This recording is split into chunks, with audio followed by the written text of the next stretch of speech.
Hello, Jeff. This is Mr. Leader here. I'm going to try to help you with these problems that you had questions about on the Section 3-1 quiz. The first one is this one, I believe. You did it right.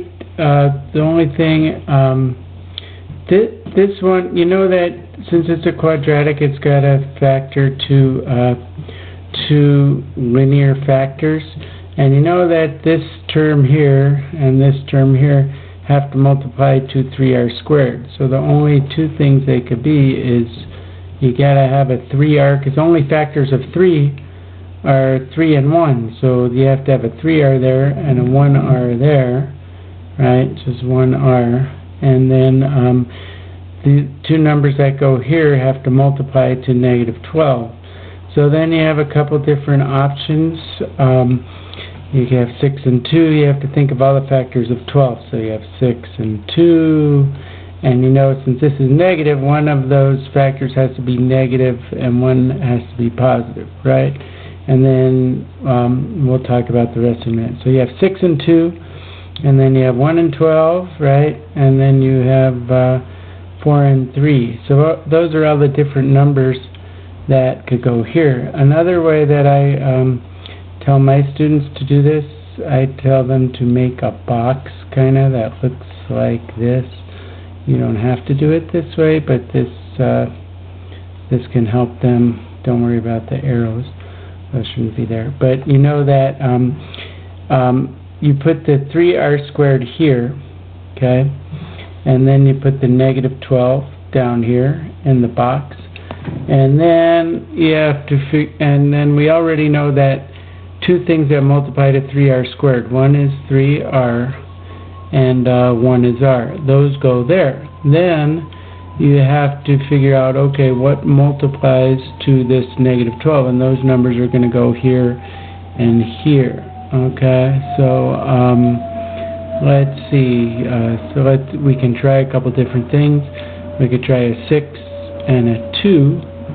Oh, whoops, I messed up. Sorry. You put those up top. You put a like a 6 here and a 2 there, and we're going to try that. So if I multiply 2 times r, basically you're finding the area of these rectangles. 2 times r makes 2r, and 6 times 3r makes 18r, right? And if I add 18 and 2, and one of them is negative and one of them is positive, that makes 16. So I'm going to make this negative, okay? And that means that would be a -18 there. And this would, and I'm going to keep this positive. And so these are your factors. 3r plus 2, which goes over here, plus 2, and r minus 6. Which goes here, because this times this gives you this times this gives you this times this gives you this, and this times -6 gives you -12. And so if I add all these pieces up, here's your first term of that polynomial, here's your last term of that polynomial, and these two terms add up to the middle term, right? This is this plus this equals this one right here. So I don't know, that could be, but I just guessed and checked, and I happened to guess on the first time 6 and 2 make 12. I could have also tried 1 and 12 and 4 and 3. So that's the way I learned it. The other way that you can do it is by, let me make sure that I'm still recording here. I'm not recording. Yeah, I am recording. Okay. So another method that I show my students, I call it the cross and box method. It's kind of similar to this, but it breaks this up for you, okay? A little less guessing. So what I do, up here goes the product, okay? And the product that goes up there is this. I don't know where that line just came from. The product that goes up here is this 3 times 12. I'm going to put a -36 here, and I'm going to put a -16 down here. This is the sum. So the place I got this from is by multiplying this times this. Except that's wrong, because, excuse me, 3 times negative 12 is negative 36. That's correct. Okay? So now what I do is I make the same box that I made in the last case. Okay? I'm going to make my same box. Going to get rid of the arrows this time, because that's a little weird. Okay? So I'm going to make my same box that I made over here. Okay? And still in this box, I put the 3r squared still goes there. There's no guessing there, because that's that 3r squared goes there. The negative 12 still goes down here.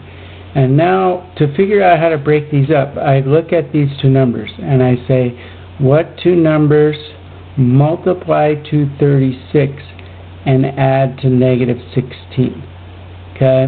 And so you have to do a little guessing and checking there, but it's a little easier. So the only two numbers I could think of that multiply to negative 36 and add to negative 16 are, I know that 18 and 2, right, will multiply to 36, and negative 18 plus 2 add to negative 16. So what that tells you what goes here and here. And it doesn't matter if I put the negative 18 here or down here and the 2 here or here, it doesn't matter. Okay, so now watch what I'm going to do. I'm going to put a negative 18r over here, and I'm going to put a 2r over here, and then I'm going to go through the rows and columns and pull out the greatest common factor. Okay, so the greatest common factor in this row is 3r, and the greatest common factor in this column is r. Notice that this times this gives you this. Okay, then I look over here, and I know that this 3r times whatever goes up here has to multiply to this. So that's a negative 6. Goes up here, because this times this has to multiply times this. And this times something down here has to multiply down times this, and that is a 2. Okay, so then that's where the r minus 6 and the 3r plus 2, another way of doing it. That's called the cross and box method. There's one other method I know of, but this one you still have to guess to figure out what goes here and here, but it's a little easier because you don't have to figure out, look at all the possible combinations of this times this, and it gives you a little more method for doing that. Alright, let's go to the next problem that you had a question about, number 4. Okay, and look at this one. Alright, so number 4, you got it right, so I don't know why you spent so much time doing it, but this one, notice that there's no middle term, and this you just need to recognize as the difference of two squares. If this is a perfect square and this is a perfect square, which they both are, then this tells me it's the difference of two squares, which means when I factor this quadratic, okay, this is of the form a squared minus b squared. A squared minus b squared is equal to a plus b times a minus b. Okay, and a plus b times a minus b means that a is the square root of this term right here. The square root of this term is 2y. Okay, square root of this term is 5.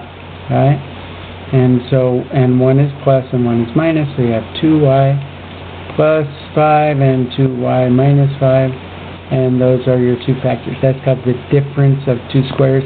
It's kind of a useful formula to know. So for instance, if you had something like, let's say 16b, oops, my Moby board does that sometimes.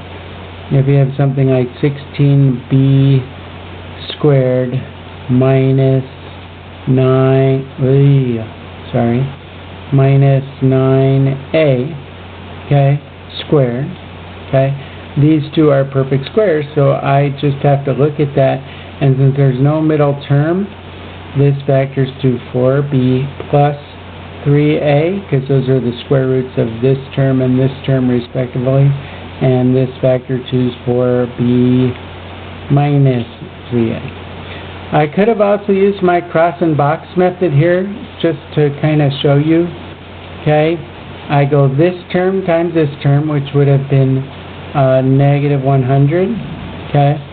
And then in the middle, or down here, is the middle term, and since there is no middle term, it's 0, right? So what I get here is I have to figure out two numbers that multiply to negative 100 and add to 0. Well, the only two numbers that can do that are negative 10 and 10. Okay, so if I were doing the cross and box method, then I'd make my cross, or my box, okay? I just did my cross, and then I put my first term up here, 4y squared, my last term down here, negative 100, and then my negative 10a here, and whoops, yeah, that's negative 10, not 10a, sorry. Negative 10y, sorry, negative 10y, and my plus 10y here, and notice that these two add up to 0, right? And so then, if I pull out my GCF over here, I have a 2y, and if I pull out my GCF from this row, I also have a 2y, and 2y times minus 5 makes negative 10, and 2y plus 5 makes positive 10, so I have 2y minus 5 times 2y plus 5, which are my two factors that I have over here. But for this type of problem, you should really just recognize it as the difference of two squares, okay? Okay, that's it. Hope that helps. Thanks.